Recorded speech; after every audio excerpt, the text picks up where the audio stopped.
त्वरण की परिभाषा लिखते हैं। किसका? त्वरण।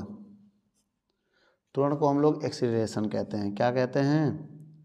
एक्सीलरेशन। ठीक।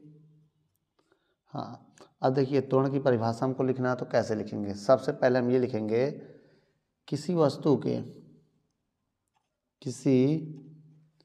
देखो बेटा इसकी परिभाषा लिख रहे हैं ना, किसी वस्तु के वेग परिवर्तन की दर को, वेग परिवर्तन की दर को त्वरण कहते हैं। त्वरण कहते हैं।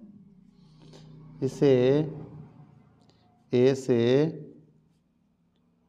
प्रदर्शित करते हैं।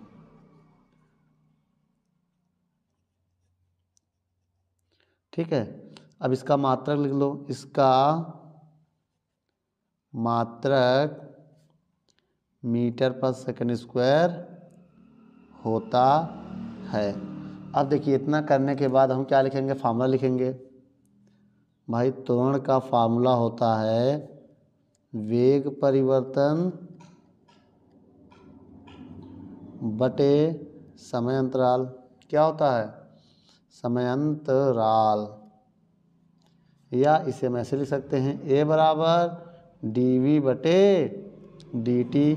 हमारा ये भी फार्मूला हो सकता है ये। अब लेकिन एक बात हम और आपको बताना चाहते हैं, यदि A का मान प्लस में है तो उसे हम त्वरण कहेंगे। क्या? त्वरण। इसका मतलब हुआ अगर बढ़ रहा है, अगर क्या रहा है? बढ़ रहा है, तब उसका मतलब प्लस में होगा तो त्वरण होगा।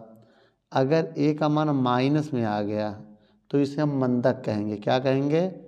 मंदक। तब इसे क्या कहेंगे बच्चों? मंदन कहेंगे यार, मंदक नहीं, मंदन।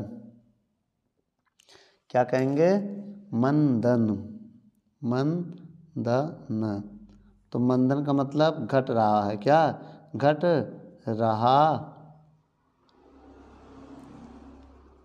जब वो घट रहा हो, बेटा मेरी बात सुनो, घट रहा हो तो मंदन, बढ़ रहा हो तो त्वरण। अब एक बात आपको और बता दें, और ना समझ में आया? और एक बात और, एक्सीलरेशन को इंग्लिश में, त्वरण को इंग्लिश में एक्सीलरेशन कहते हैं। मेरी बात समझिएगा। और मंदन को इंग्लिश में रिटार्डेशन कहते हैं। ये सब बात पता होना चाहिए, तभी आगे जाके आप कामयाब होंगे। ठीक है बच्चों, वीडियो को रोक कर नोट कर लो। अब बढ़ेगा कब?